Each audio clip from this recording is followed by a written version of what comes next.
Right, what's going on, gamers? My name is Christian, IGN Jero. A lot of you guys probably know me from Magic the Gathering. That's been my main game for several years. I'm basically ancient. Uh, this is going to be my first video into the world of Riftbound. I'm very interested in playing the game at a high level and kind of doing some insight on kind of what a fellow high level gamer is going to think about a lot of the formats, meta, card choices that people are making going forward uh, for a new game coming out, right?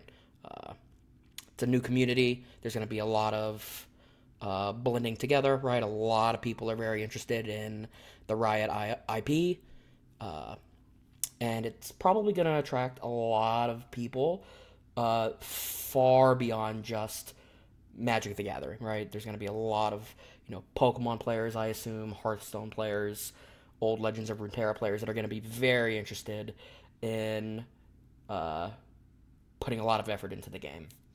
And the game looks really sweet, so I am not going to be alone.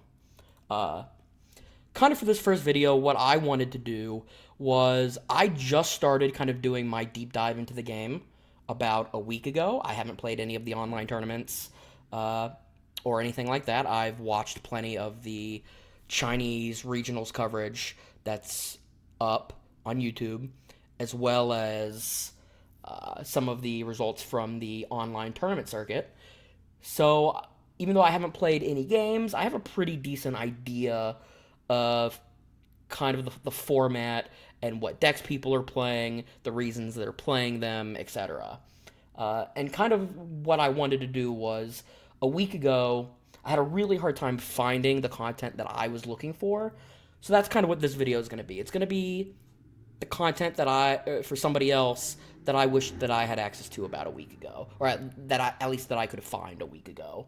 Uh, Basically, this video, if you're already in the Riftbound Discord, I'd love to have your support, see kind of what you're interested in, if things that I'm doing work for you, don't work for you. But this particular video is going to be a little underneath you. It's going to be talking about the meta and kind of the popular decks over the last couple weeks, which, of course, if you guys are in the Discord and finding all of these outside sources, you'll already know that.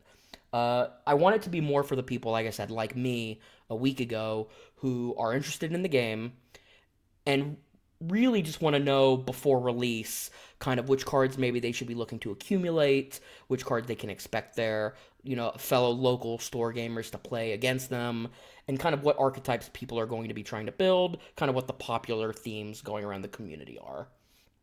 Uh, it works out pretty well that the four decks that I'm going to talk about, uh, I would classify each of them as their own different archetype, and they kind of cover the full spectrum of deck archetypes across most games, I would say. So from that point of view, even though one deck is clearly a little more dominant than the others, which we'll get into, uh, it's a pretty nice spread as far as if you have a particular style or archetype of deck that you generally like playing, it looks like you at least have options, which is pretty incredible for a game just coming out to be able to pull off.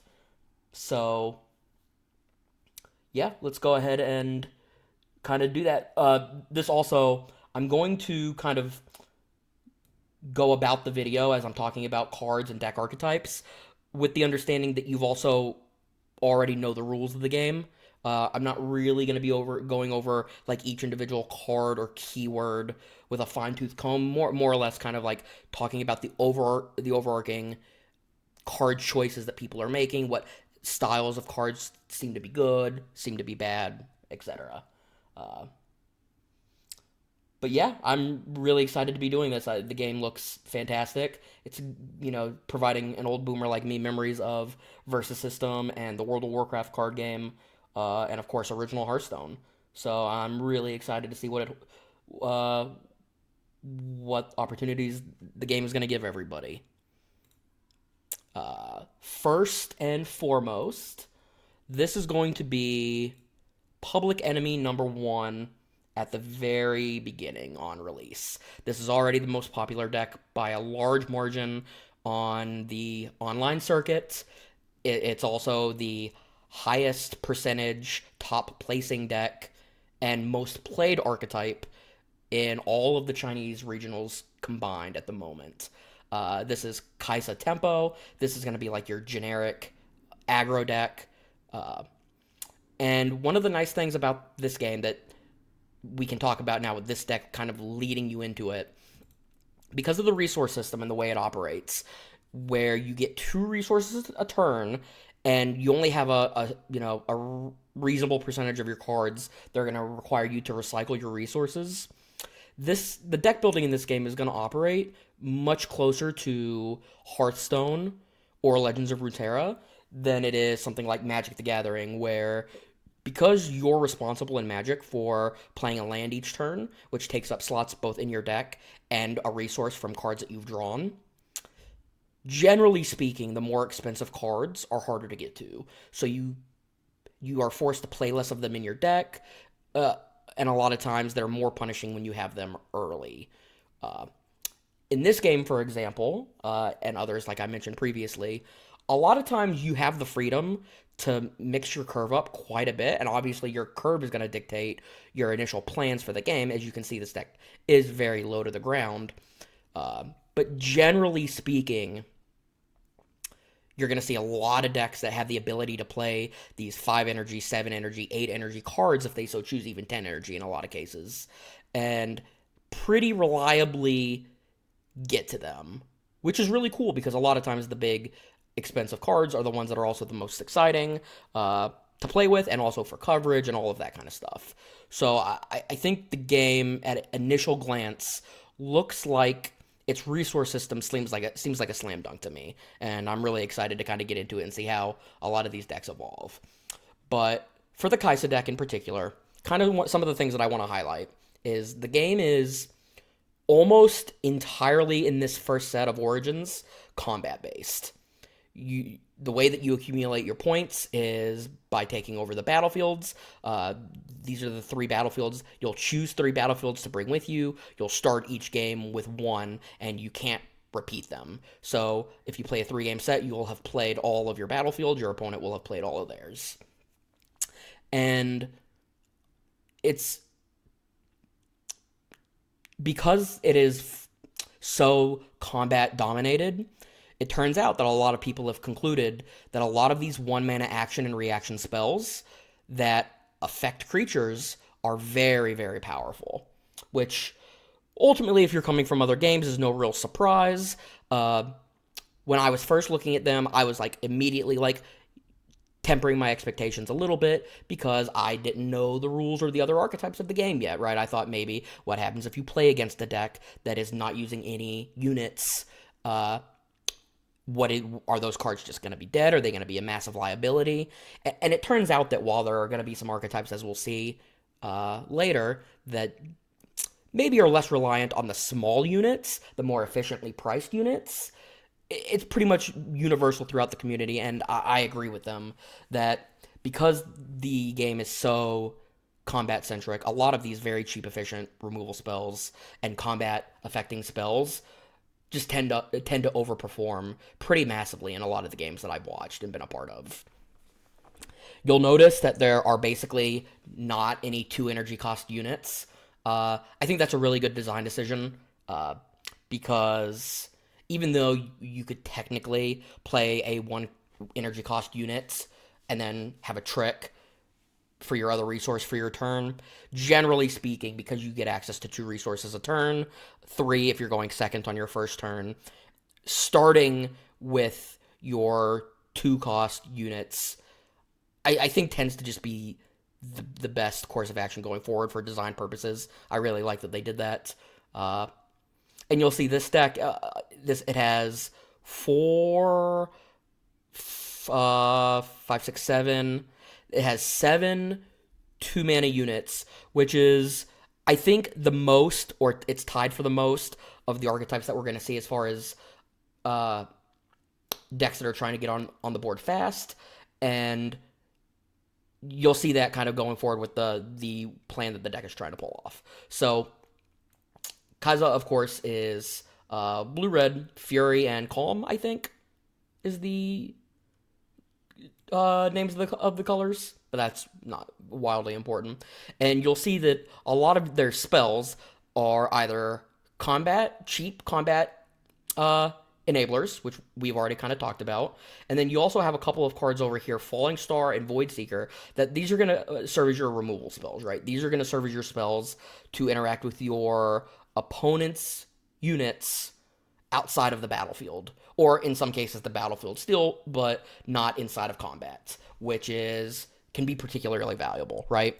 And when you kind of look at the deck through that lens, you'll see that this is just a very, very generic, cheap, efficient aggro slash tempo deck, right? You have 8 1 mana combat interactive spells. You have 2 retreats, which are basically going to serve as a blink of sorts or an unsummon your own unit of sorts when your opponent goes to spend more energy to deal with them. And you have your own removal spells. So really, this archetype is just trying to get onto the board quickly and kind of leverage its tempo and use its 3 and 2 energy cards to deal with your opponent's, 4 and 5 energy cards, and kind of leading the charge with its other units. Like we were talking about with the resource system, this deck doesn't have to play all cheap cards. It gets to kind of go into the bigger end of things, and some of these cards are really powerful. I'm excited to see a lot of these in action. So Hopeful tends to be, this is a double spell mechanic. You get to play it for 2 resources if it's your second spell. So this is technically added into the cheaper card outlet. I think very often you want your turn 2 play to be another 2-drop unit plus the Hopeful. I think that's how you're going to get ahead on tempo most often in this archetype. But you also have these Darius and Thousand-Tailed Watchers that are going to give your deck a lot of aggression because they both have the ability to ready, which is effectively going to be your keyword of haste, right? They're going to let you move to battlefields and start trying to accumulate points immediately. And both of them are just gigantic for doing that and kind of taking over the game in a pretty strong way. You'll also see the champion that you get to attach with this Kaisa Survivor. Really good for the exact same thing. 4 energy for 4 might is already pretty reasonably well costed. And then the Accelerate text allows you to go on the aggressive if you find her more in the mid to late game. And then the When I Conquer draw text is really, really important for archetypes like this usually because you just have so many cheap cards, right? It's not that unreasonable that you draw a hand of a bunch of your cheap cards, you go through them, and then you're lower on resources while your opponent spends their energy playing more high-impact threats or spells, right? So these abilities to recoup those cards, A+. Very, very important for the archetype, I think. And then in this particular list, this was George G., a fellow Western player that went to one of the regionals in Chinese and took it down. Very, very impressive. Very, very impressive. To my understanding, he's not bilingual or anything. And being able to memorize the cards before your country even releases them, and then win a tournament in not your native language. Pretty incredible, honestly. Big kudos to George. And in this particular list, he does have one gigantic fatty in the Dr. Mundo, which I think is a really sweet card. Basically, the might increase to the number of cards in your trash, which is going to be your graveyard for terminology from other games, and then you recycle 3 from your trash at your beginning phase, which basically means you're going to put 3 cards from your graveyard on the bottom of your library. So playing this in the late game, he's just going to be gigantic. I think it's not that uncommon that Mundo is going to be a 10 might, 12 might threat, and basically be able to take and hold a battlefield on his own. I'm not going to get too much into the plans for the sideboard because, the full transparency is I haven't played a lot of games myself. I'm kind of just using prior game knowledge. And I don't want to kind of mislead, right? Any kind of common sense conclusion that I would come to, I think anybody watching this would be able to do the same.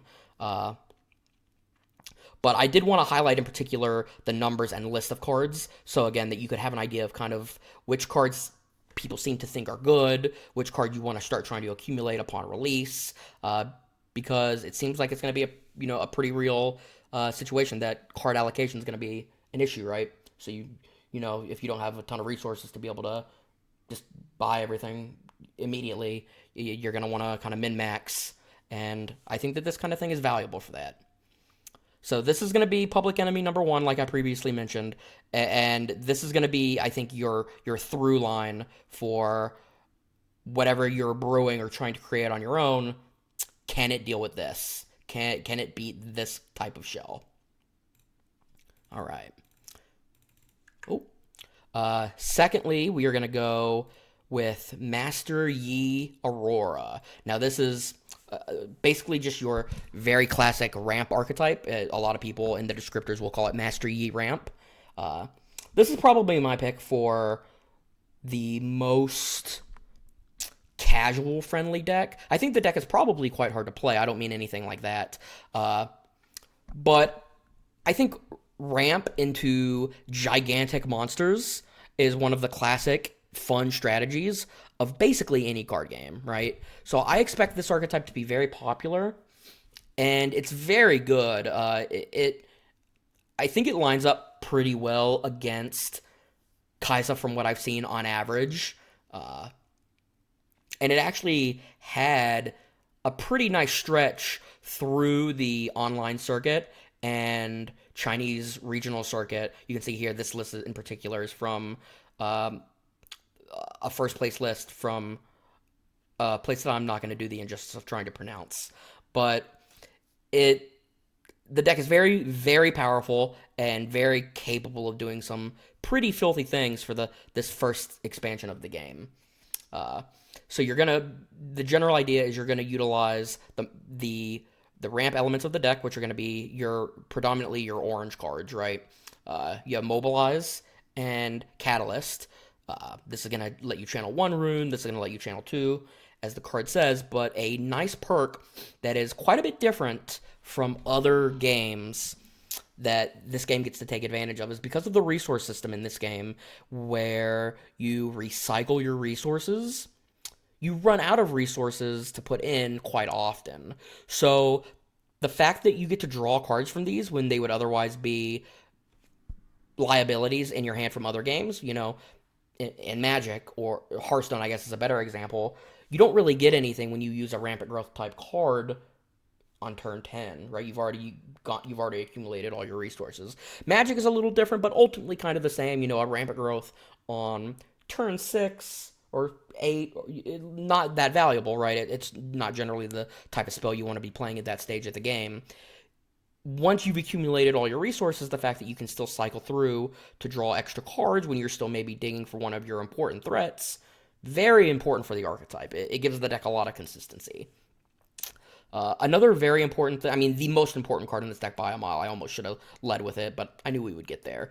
This is going to be what the deck is built around. It's going to be Dazzling Aurora, and this is going to be your card that effectively lets you set up the entire archetype. Because what you're doing with the ramp is you're trying to ramp to this card, and it's the reason that you're not playing any small units, right? You'll notice all spells, right? The deck is only playing 8 units, and they're all completely massive threats.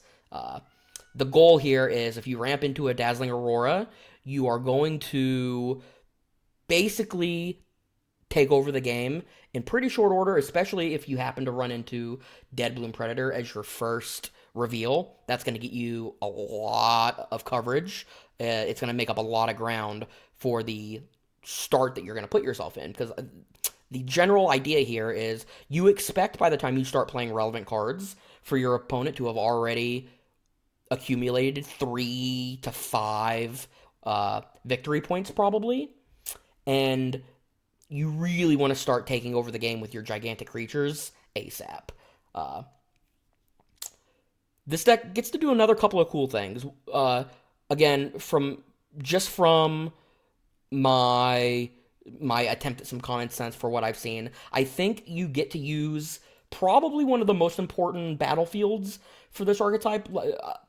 You obviously, every archetype is going to want to find battlefields that it synergizes with, correct? But Aspirant's Climb, is that the one? Yeah, Aspirant's Climb, it requires the victory points that you need to win the game by 1. So it makes you need 9 points instead of 8, which I think is probably the best combination of deck archetype to battlefield that is in the game currently.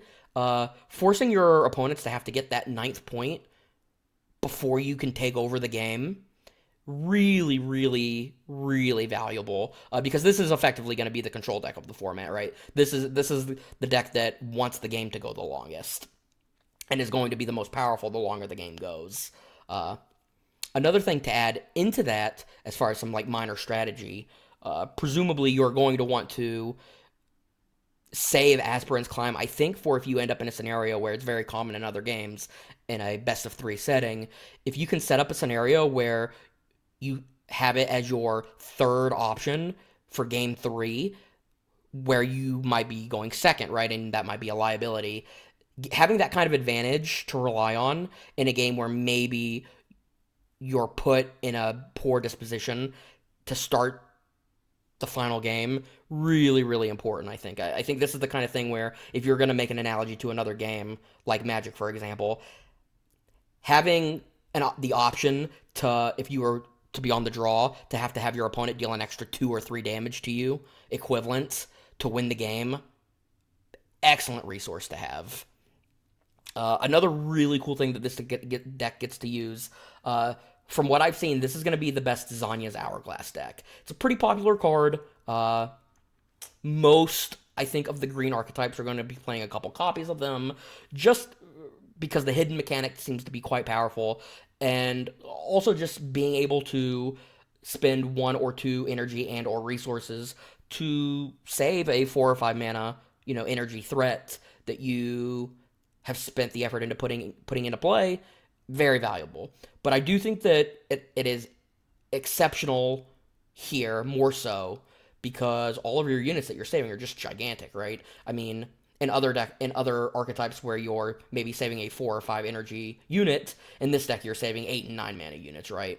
So it's just incredibly powerful, and I think this deck is probably incredibly consistent as well, because with only a 39 card main deck, when you have your champion card in the champion zone, you're playing the full 3 copies of Aurora, and a lot of your cards say draw a card on them. So I actually think you're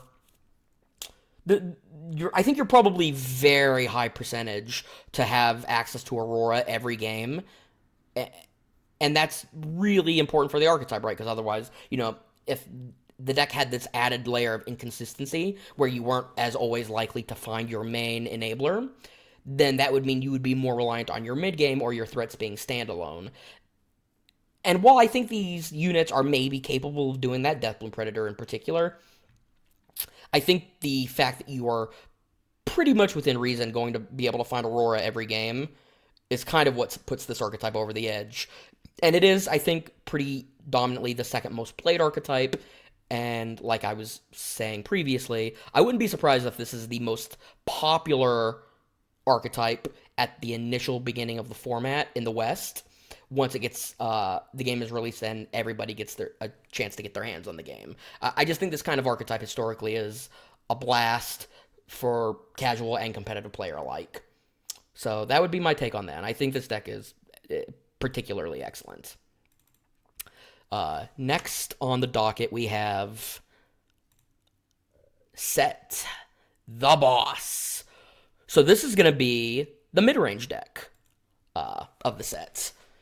We got to go over Kaisa, which was your tempo/aggro deck. We got to do Ramp, which was your ramp/control deck. Sett is going to be your aggro/mid-range deck. He leans much less into the tempo of interacting with your opponent's units in combat, and much more into just making your own threats pretty unmanageable. So a lot of what Sett's going to do, his set mechanic is, when a buffed unit you control would die, you can recycle a resource and exhaust him and spend its buff, which means just use it up, basically, right? You remove the buff and recall it instead of it being destroyed. That's incredibly powerful. So kind of like as a general, if you're trading across the board with your opponent's units, right? If you're sending your 2 might and 3 might into their 2 or 3 might defending, yeah, you won't have the base, right? Because it retreats to your base instead of the battlefield.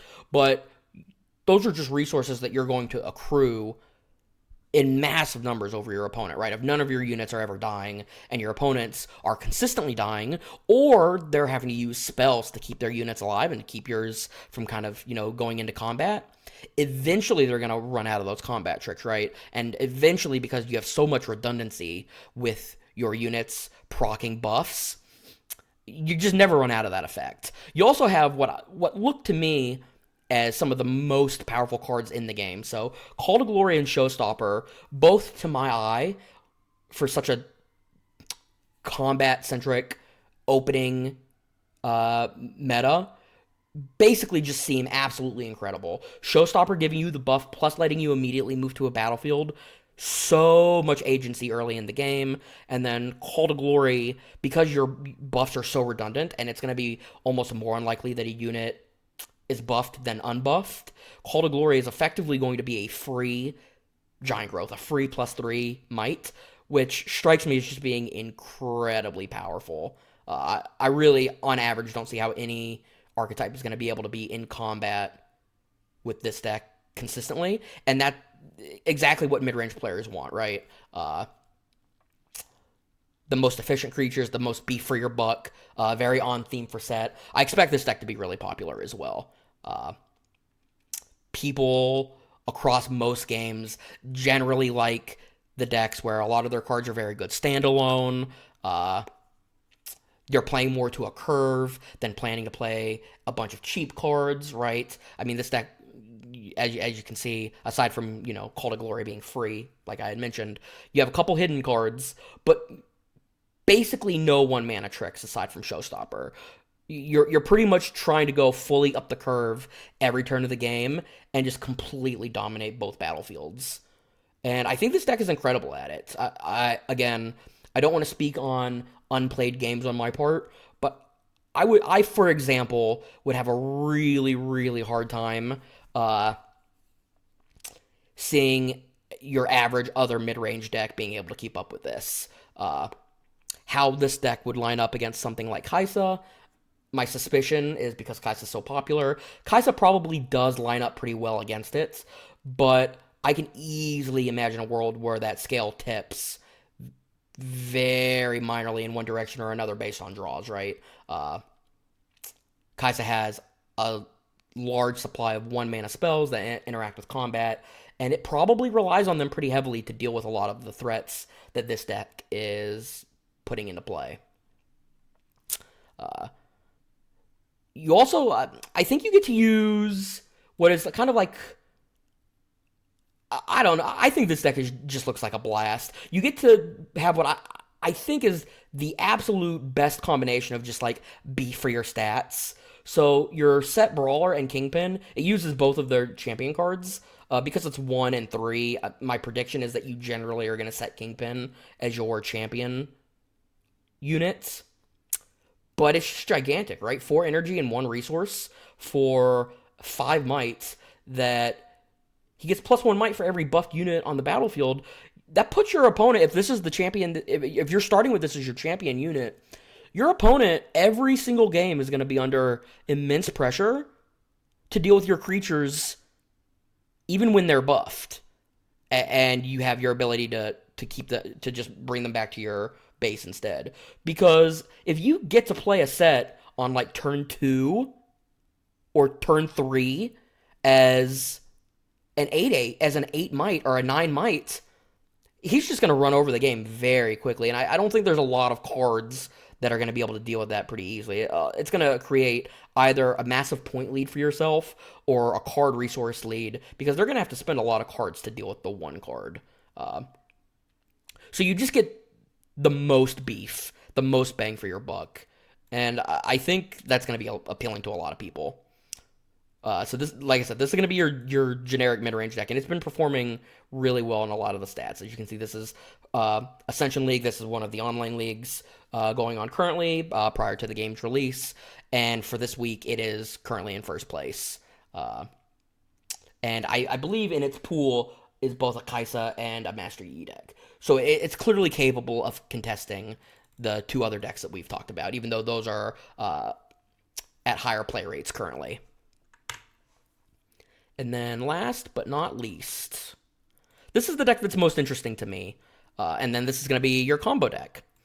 As you can see, this is got 5th through 8th, top 8 at another Chinese regionals by this gamer right here. And this deck is very, very neat. It is a hybrid, I would say. It has a lot of the similar elements to the Kaisa deck. You have a lot of cheap interactive spells, and you are tempo-oriented early in the game. But where the Kaisa deck tries to close with good, efficient removal and very powerful, gigantic creatures with Accelerate, this deck tries to set up a combo of Ahri, its champion card, and Timewarp. So Ahri, when you hold, you score an extra point. When she holds, you score an extra point. And Timewarp. So it's actually possible very early in the game, basically as soon as you get your 10 resources, it is incredibly possible to set up a turn where you can win the game from only 3 victory points, which is crazy powerful. If you were going to compare that, to other games, right, a Hearthstone equivalent, you're setting up just very early in the game being able to deal 15 points of damage in one turn, or in Magic being able to deal 10 or 12 points in one turn. Being able to set up this scenario of 3 victory points, send your resources to deal with both battlefields, get up to 5 victory points, right?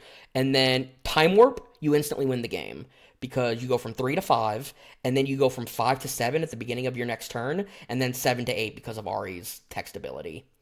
So this ends up being, like I said, kind of a hybrid deck, but really this is, I think, at its heart, the game's first combo deck.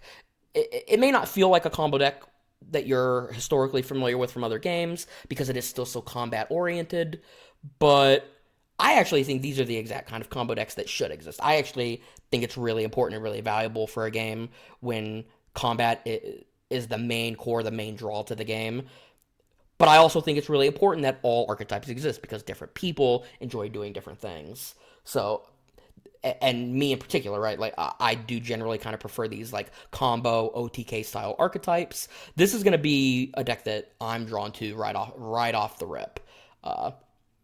But yeah, this is the only deck that we've seen that utilizes the seals, which I think a lot of people on release kind of thought the seals were going to be incredibly important. It turns out you actually do only want them in particular archetypes.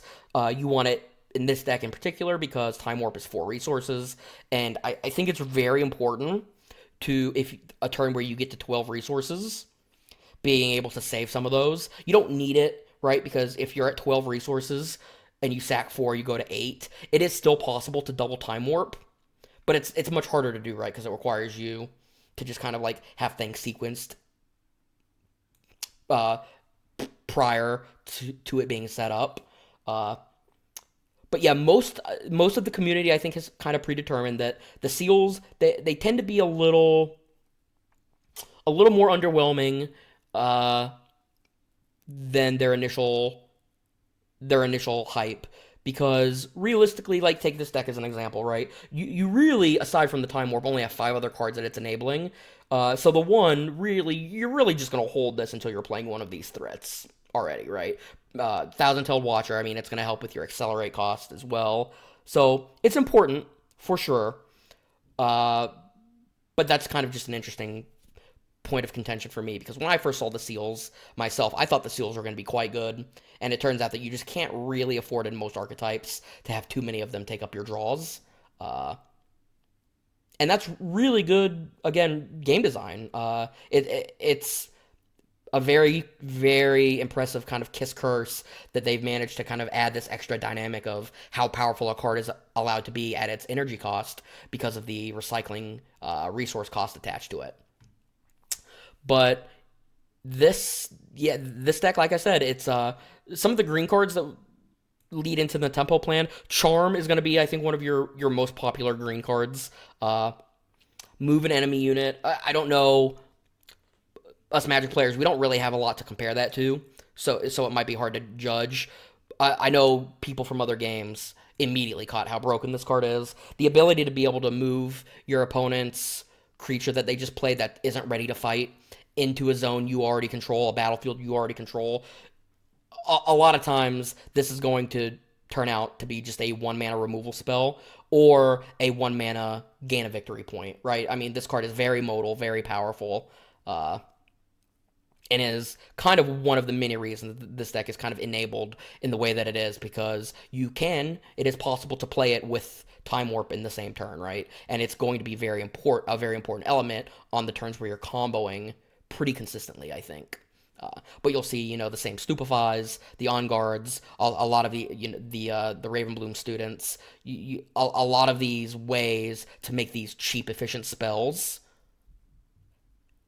enforce your cheap, efficient creatures so you can get that early start, right? This deck's plan in most matchups is going to be get that early lead, try and prevent your opponent from stabilizing with a lot of your tricks, and really just try to set up a one-turn kill with Time Warp and some of your other big, gigantic creatures. And yeah, there you have it on the 4 main archetypes. I think, what's the color spread on this? So we've got blue-green, we've got orange-yellow, we've got green-orange, and then blue-red. So it's a pretty diverse spread of archetypes or colors within the archetypes. So you can kind of see what cards people are going to be wanting to accumulate early in the game's release. Really, the only other thing that I wanted to talk about was the plans going forward. I don't initially plan to do any of the online tournaments, but that could change. I don't know why that was being finicky for me there. I would like to kind of keep doing content like this as more tournament results come out, kind of stay up to date with the meta via kind of just talking and seeing what other people in the community think. As with most games that are kind of put to the ringer, right, the community gets a hold of them. A lot of this stuff is going to be pretty fine-tuned by the time it's released here in the West, which we're looking at about 20 days from now. We're at about 3 weeks. But hopefully this is a nice little starting point for everyone to kind of see which cards people are hyped about at the moment. So, yeah, thanks for watching, and I'll have more content coming out here over the next couple days, and we're going to see how it goes. Appreciate you guys. Peace.